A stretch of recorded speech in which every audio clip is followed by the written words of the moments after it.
Good morning, my dear students. Beta, as you know, we are doing chapter number 16. Chapter name is depreciation. In this chapter, we have covered our topic which are as meaning, causes, needs, factor determining the amount of depreciation, and in method of providing depreciation, we have done the theory of straight line method. Meaning, merits and demerits and suitability we have completed. Today we will do practical question of straight line method. Okay. Before coming to practical questions of straight line method, we should know the accounting treatment. Okay. In previous video I have also explained this general entries, but let us see it again. Now, entry for the purchase of asset.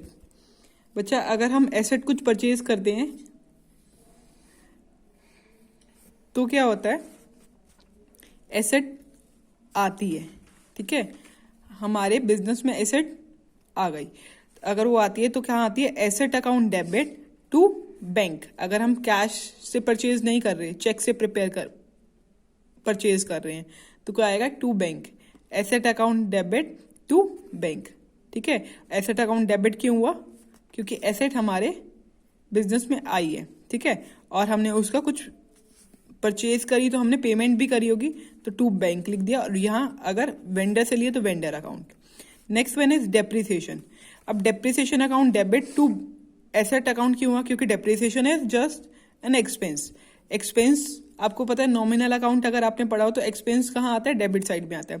तो depreciation account debit to किस पे लगा है, depreciation asset पे लगा है. कौन सी एसेट, जैसे मशीनरी तो मशीनरी लिखोगे, तो depreciation account debit to machinery.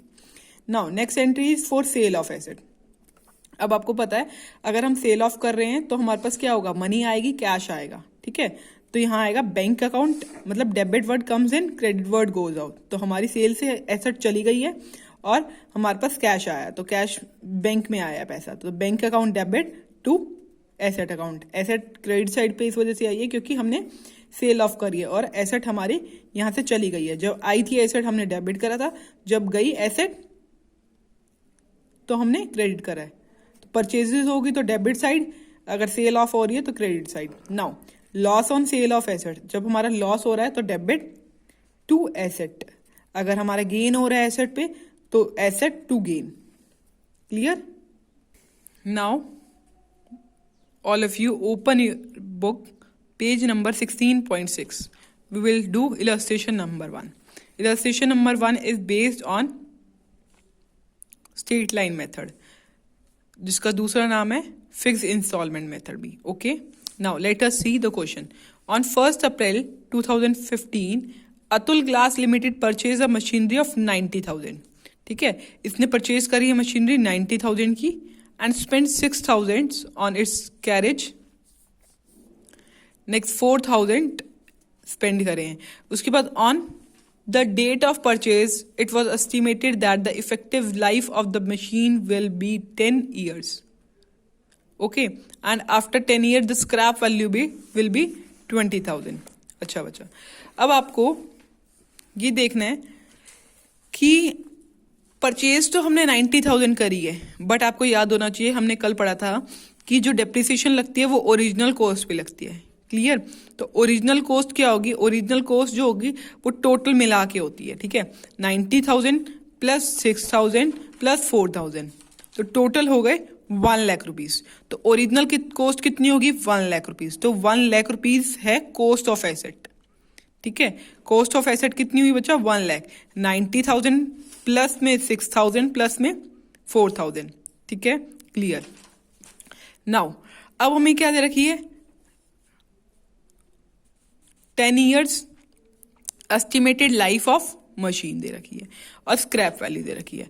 अब इससे आपको पता है कि आप डेप्रिसिएशन निकालोगे. डेप्रिसिएशन हर एक ईयर का स्ट्रेट लाइन मेथड में सिमिलर होगा, मतलब सिमिलर मीन सेम होगा. Every year depreciation will be same. Clear. अब देखो, prepare a machinery account, depreciation account for 4 years. अब 4 ईयर्स के लिए आपको डेप्रिसिएशन पे ऑफ करना है, तो 4 साल के लिए आप अलग अलग नहीं निकालोगे। क्यों? क्योंकि डेप्रिसिएशन हर एक साल का सेम होगा, तो आप एक बार डेप्रिसिएशन लगाओगे। फॉर्मूला याद है आपको? एनुअल डेप्रिसिएशन का होता है कॉस्ट ऑफ एसेट माइनस में scrap value divided by estimated life of asset. Clear? Now cost of asset is total cost. Purchase cost is not a total cost of asset. Cost of asset is 90,000 plus में 6,000 plus में 4,000 means 1 lakh rupees. And scrap value is 20,000 rupees. मतलब कबाड़ में अगर हम बेचेंगे, मतलब इसकी यूजफुल लाइफ खत्म होने के बाद अगर हम बेचेंगे 10 साल बाद, तो कितनी वैल्यू मिलेगी हमें? 20,000 मिलेगी। Clear? Now estimated value is estimated life of asset 10 years. Now annual depreciation is 8,000 rupees. Clear? मतलब 8,000 rupees annual depreciation लगा। Annual depreciation आपने निकाल लिया। अब rate of depreciation निकालना है, कितना % रेट है। ठीक है, अब देखो total depreciation 8,000, total cost 1 lakh rupees into 100 is 8%. Rate of depreciation is 8%. Clear? Now you have to maintain machine account for how many years? 4 years. 4 year के लिए आपको मशीन अकाउंट बनाना है। ठीक है, अगर आपको 4 ईयर के लिए मशीन अकाउंट बनाना है तो आप देखिए कि आपको कौन से ईयर का बनाना है। मतलब 2015, 16 का बनाना है, 16, 17 के लिए बनाना है, 17, 18 के लिए बनाना है, 2018 और 19 के लिए बनाना है। और इन ईयर में आपको कोई भी प्रॉब्लम नहीं है, क्योंकि आपने कोई भी मशीनरी ना परचेज करी है ना आपने सेल ऑफ करी है। सिर्फ आपने इस साल एक मशीनरी परचेज करी है जिस पे हम 4 साल में डेप्रिसिएशन लगाएंगे। 4 साल में मतलब देखो, स्टार्टिंग ईयर में हमने मशीनरी परचेज करी है, मतलब 31 मार्च को 2016, 31 मार्च 2017, 31 मार्च 2018 और 31 मार्च 2019 को आपको सिर्फ जस्ट डेप्रिसिएशन लगाना है, अदरवाइज नथिंग एल्स। ठीक है, क्लियर? Now let's see. देखो ये मशीनरी अकाउंट दे रखा है। अब देखिए मशीनरी अकाउंट में जब हम मशीनरी परचेज कर रहे हैं, मशीनरी परचेज करी आपने 2015 में 1 अप्रैल को, तो इसकी एंट्री करते हैं। ठीक है, तो इसकी एंट्री होती क्या? देखो अगर आप मशीनरी परचेज कर रहे हो तो उसकी एंट्री क्या होती है? देखो एंट्री होती है machinery account debit to bank account. यही एंट्री होगी ना बच्चा, machinery account debit to bank account. अब मशीनरी अकाउंट बना रहे हैं तो मशीनरी अकाउंट में डेबिट साइड जाके किसका नाम लिखेंगे? बैंक अकाउंट का। तो ऐसे ही कर रखा है। देखो मशीन अकाउंट में गए, मशीन अकाउंट में डेबिट साइड पे जाएंगे और किसका नाम लिखेंगे? बैंक अकाउंट का। तो यहाँ लिखा टू बैंक अकाउंट 90,000। उसके बाद इन्होंने 6,000 एक्सपेंस करे, 4,000 एक्सपेंस करे, ये लिख दिया, total 1 lakh rupees. Clear?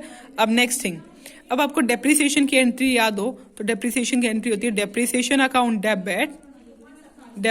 Account debit to machinery account. Means बच्चा हमने डेप्रिसिएशन लगाई है मशीन पे, मशीन है बच्चा, machine. Clear? Depreciation account debit to machine account. Clear? अब हम क्या करेंगे, मशीन अकाउंट में क्रेडिट साइड पे जाके, मशीन अकाउंट में कहाँ जाएंगे? मशीन अकाउंट में हम क्रेडिट साइड पे जाएंगे। ठीक है, मशीन अकाउंट पे हमने क्रेडिट साइड गए और हमने क्या लिख दिया? डेप्रिसिएशन लिख दिया। मशीन अकाउंट में क्रेडिट साइड पे जाओगे, बाय डेप्रिसिएशन लिख दो अकाउंट। ठीक है, अब आपको 1 लाख रुपीज डेप्रिसिएशन लगाना था, 8%। डेप्रिसिएशन कितना लगाना था? 8% लगाना था। कितने पे लगाना था? टोटल कॉस्ट पे, 1 लाख पे, और आपने निकाल भी लिया डायरेक्टली, तो 8,000 रुपीज डेप्रिसिएशन है। 8% किस पे लगाएंगे? याद रखना 8% हमें टोटल कॉस्ट पे लगाना है। 8% मीन्स 8% ऑन 1 लाख रुपीज। कितना हो गया? 8,000। ठीक है, अब इस ईयर में कोई भी नई चीज आई नहीं है, अपने परचेज भी नहीं करी है और कुछ सेल ऑफ भी नहीं करा है और कुछ, तो आप क्या करेंगे? बिना कुछ देखे सिर्फ आप क्या करेंगे? इसको बैलेंस क्लोज कर देंगे। ठीक है, अब देखो यहाँ 1 लाख है तो यहाँ भी 1 लाख होनी चाहिए। 92,000 अमाउंट आ गई। अब ये 92,000 अमाउंट आ गई इस साल का, ये क्लोज हो गया सब कुछ, दोनों तरफ 1 लाख रुपीज आ गई और क्लोज कर दिया। अब जो ये हमने अमाउंट सीडी में लिखी है, अगले साल इसको ब्रॉड डाउन भी करोगे। 31 मार्च फिनिश्ड। अब क्या आ गया अगला साल, 1 अप्रैल 2016, इसको ब्रॉड डाउन करा। क्लियर, ब्रॉड डाउन कितने हैं, 92,000 92,000। अब आपने देखा कि इस साल में कुछ हुआ ही नहीं ना, हमने कुछ परचेज करा, तो आपको सिर्फ डेप्रिसिएशन लगाना है। तो डेप्रिसिएशन 31 मार्च को बिना कुछ देखे कुछ सोचे आप डेप्रिसिएशन लगा दोगे, और आपको पता है डेप्रिसिएशन भी सिमिलर होगा सेम। तो 8,000 आपने डेप्रिसिएशन लगा दिया। डेप्रिसिएशन लगाने के बाद फिर आपका वर्क आता है, कोई दिक्कत नहीं है तो आप क्या करोगे, क्लोज डाउन कर दोगे। यहाँ 92,000 माइनस में 8,000 करोगे तो 84,000 आएंगे, तो क्लोज डाउन कर दिए। क्लियर, क्लोज डाउन करने के बाद नेक्स्ट ईयर में यही अमाउंट ओपनिंग में डाल दोगे। 2017 का क्लोज डाउन था, ओपनिंग पे आ जाइए। 2017 का 1 अप्रैल के ओपनिंग पे आ जाइए। क्लियर, ओपनिंग पे आ गए, ओपनिंग में 84,000 आई।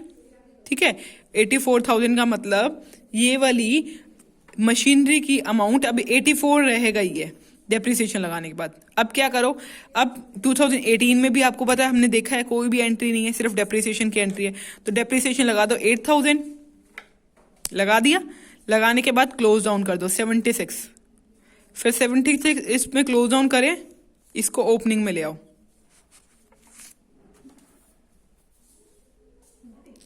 ठीक है, ले आए ओपनिंग में, कितने आए, 76 क्लोजिंग में था, फिर ओपनिंग में आगे ब्रॉड डाउन कर दिए।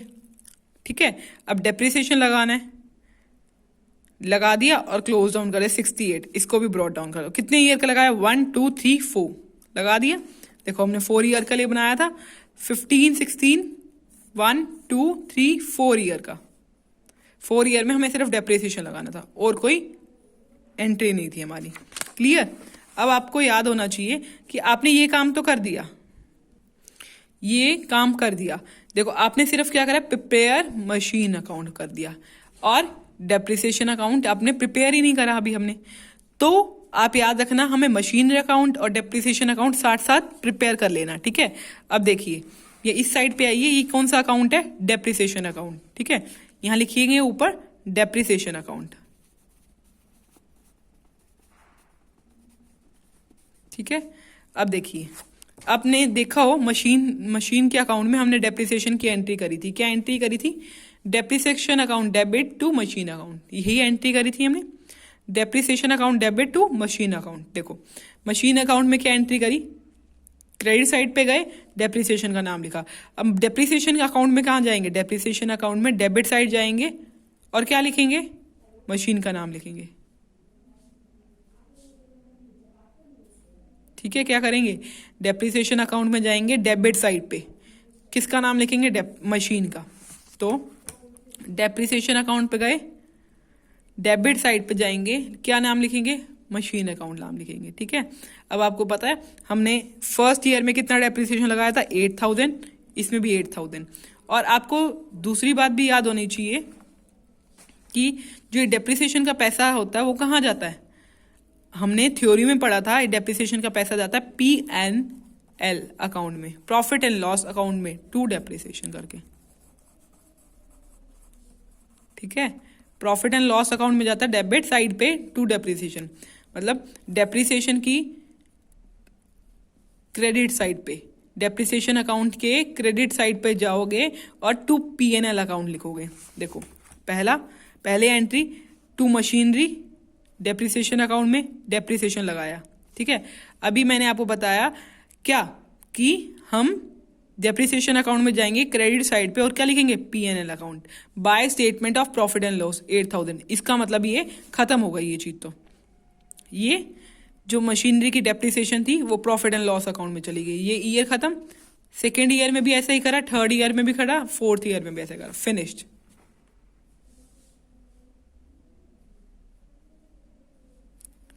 देखो while preparing the accounts of company, statement of profit and loss is prepared in place of profit and loss account. Profit and loss account की जगह हम statement of profit and loss account बनाते हैं। क्या बनाते हैं? Statement of profit and loss account. Clear? Profit and loss account की जगह हम statement of profit and loss बनाते हैं। क्लियर? ये हमने बहुत सिंपल क्वेश्चन करा था। ठीक है, अब हम आते हैं सेकेंड क्वेश्चन पे, जिसमें हम ये देख रहे हैं कि हम हर एक साल क्या परचेज कर रहे हैं? एसेट परचेज कर रहे हैं। क्लियर? अब इसमें हमने एक ही एसेट परचेज करी थी starting of the year, but इसमें हम हर एक साल क्या करेंगे? मशीनरी परचेज करेंगे। Let's come to illustration number 2। Illustration number 2 पे आ गए बच्चा। देखो, on 1 April 2015 it X limited purchased a plant and machinery for 43,000। ठीक है, मतलब एग्जैक्ट कॉस्ट जो है एसेट की 43,000 है। एस्टिमेटेड लाइफ जो है प्लांट एंड मशीनरी की 10 ईयर है, और 10 ईयर के बाद स्क्रैप वैल्यू 3,000 है। इससे आपको पता होना चाहिए हम क्या निकालते हैं? डेप्रिसिएशन निकालते हैं। इस फॉर्मूले से डेप्रिसिएशन निकाल लेंगे। Depreciation on first machine. ठीक है, डेप्रिसिएशन ऑन फर्स्ट मशीन निकाल लिया। उसके बाद 1 अप्रैल 2016 में क्या हुआ? एक और मशीनरी परचेज करी 25,000 की, जिसकी लाइफ थी 15 year, scrap value 2,500। Clear? 2,500। Next 15, 16, 17 में क्या हुआ? 17 में हमने एक न्यू मशीन परचेज करी 12,000 की, scrap value 20, scrap value 2,000, estimated life 20 years. Clear? इसमें सिर्फ हमने हर एक ईयर में मशीनरी परचेज करना सीखा है। क्लियर? अब देखो, डेप्रिसिएशन लगाओगे फर्स्ट मशीनरी पे 43,000 माइनस में 3,000 और ईयर 10 ईयर। 43,000 माइनस में 3 डिवाइड बाय 10, तो 40,000 by 10 is 4,000। Depreciation first machinery को हर एक साल तक, मतलब कहाँ तक लगाना है? 2019 तक, मतलब 15, 16, 17, 18 और 19 तक हमें 4,000 रुपीज लगाने हैं। क्लियर? नाउ 25,000 में से स्क्रैप वैल्यूज माइनस करेंगे 2,500 डिवाइडेड बाय 15, कितनी आ जाएगी? Depreciation 1,500। Next depreciation on third machine. Third machinery पे डेप्रिसिएशन क्या है? देखो, depreciation on third machine is 12,000 में से 2,000 माइनस करेंगे, और एस्टिमेटेड लाइफ जो है इसकी जो है 20 ईयर। 12,000 में से 2,000 माइनस करें 10,000 डिवाइड बाय 20, 500 पर ईयर। तीनों साल का डेप्रिसिएशन निकाल लोगे। क्लियर? नाउ अब मैंने आपको एंट्रीज, जनरल एंट्रीज करना सिखा दिया था। अब हमें सिर्फ पुट करना है। किसमें? मशीनरी अकाउंट में। Plant and machinery account, plant and machinery account था। अब हमने सबसे पहले मशीनरी परचेज करी है 2015 को। 2015 को हमने मशीनरी परचेज करी, तो आपको पता है हमारी एंट्री होती है machinery account debit to bank account. हमारी क्या एंट्री होती है? हमारी एंट्री होती है machinery account debit to bank account. Clear? ठीक है, तो मशीनरी अकाउंट के डेबिट साइड पे जाओगे और किसका नाम लिखोगे? टू बैंक का लिखोगे। मशीनरी अकाउंट के, प्लांट एंड मशीनरी अकाउंट के डेबिट साइड पे लिखोगे टू बैंक 43,000। ठीक है, और 2015 में कोई और एंट्री नहीं है, तो एंड के ईयर पे डेप्रिसिएशन लगा दोगे। डेप्रिसिएशन की एंट्री होती है depreciation account debit to bank. Depreciation कौन सी साइड आता है? मशीनरी के क्रेडिट साइड पे डेप्रिसिएशन आएगा। मशीनरी के क्रेडिट साइड पे डेप्रिसिएशन आएगा 4,000।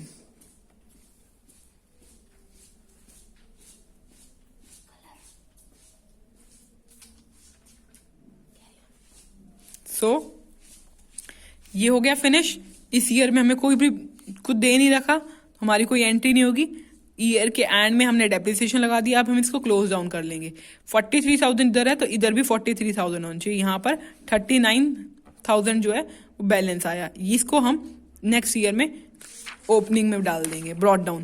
तो इस साल इसको ब्रॉड डाउन कर लो। ठीक है, ब्रॉड डाउन करने के बाद अपना पेज टर्न करो। अब देखो 2016 में आया क्या है। 2016 में आपने मशीनरी परचेज करी है, तो इस बार मशीनरी की एंट्री करेंगे टू बैंक करके 25,000।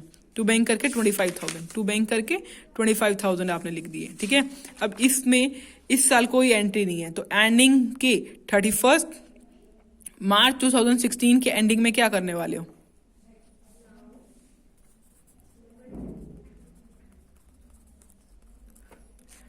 मार्च 2017 आएगा बच्चे, सॉरी 16 और 17 है, तो 17 के एंड में क्या करने वाले हो? डेप्रिसिएशन लगाने वाले हो। अब याद रखना, हमने डेप्रिसिएशन दो मशीन पे लगाना है, एक तो करेंटली जो हमने अब खरीदी है और पिछले साल वाली मशीनरी पे भी, ठीक है। तो क्या करोगे? डेप्रिसिएशन 4,000 उस पे लगाओगे, 1,500 इस पे लगाओगे।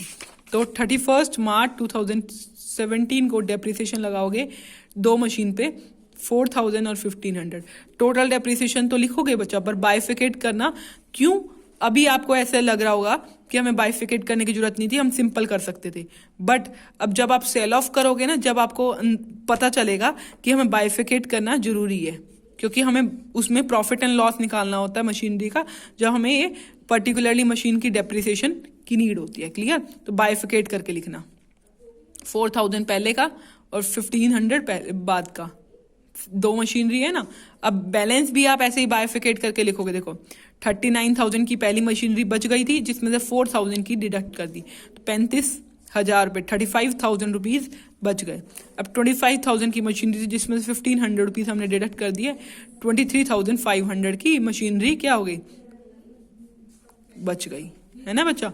तो टोटल आ गए 58,500। इसको हमने ब्रॉड डाउन कर दिया, क्लोज डाउन कर दिया। क्लोज डाउन के बाद ये अगले साल में हमने इसको ब्रॉड डाउन कर दिया। इसको ब्रॉड डाउन करने के बाद अपना टर्न कर लीजिए पेज। टर्न करके आपने पीछे पेज पे देखा कि हमने 2017 में अक्टूबर में, ये चीज की बात ध्यान रखना, क्योंकि डेट्स जो है आपके डेप्रिसिएशन वाले चैप्टर में बहुत इंपॉर्टेंट है, क्योंकि डेट्स के अकॉर्डिंग ही आप डेप्रिसिएशन लगाते हो। अब आपने देखा होगा यहाँ पर 1 अप्रैल थी, तो हमने पूरे साल के लिए डेप्रिसिएशन लगाया। अब हम अक्टूबर से ही डेप्रिसिएशन लगाएंगे। अक्टूबर में लिखोगे 1 अक्टूबर 2017, बैंक अकाउंट में लिखोगे 12,000, पहले लिखो 1 अक्टूबर 2017 को बैंक अकाउंट में लिखोगे 12,000। यहां तक क्लियर? अब इसमें कोई भी एंट्री नहीं है, सिर्फ आपको डेप्रिसिएशन लगाना है। डेप्रिसिएशन आपको 3 मशीनरी पे लगेगा, पहली ये, दूसरी ये, तीसरी ये। तीसरी मशीनरी पे हमें डेप्रिसिएशन लगेगा। क्लियर? ठीक है। अब डेप्रिसिएशन लगाना कितना है? पूरे साल का तो 500 है, बट हमें अक्टूबर से लगाना है। ठीक है, पूरे साल का कितना है? 500, बट हमें कौन से ईयर से लगाना है? अक्टूबर से।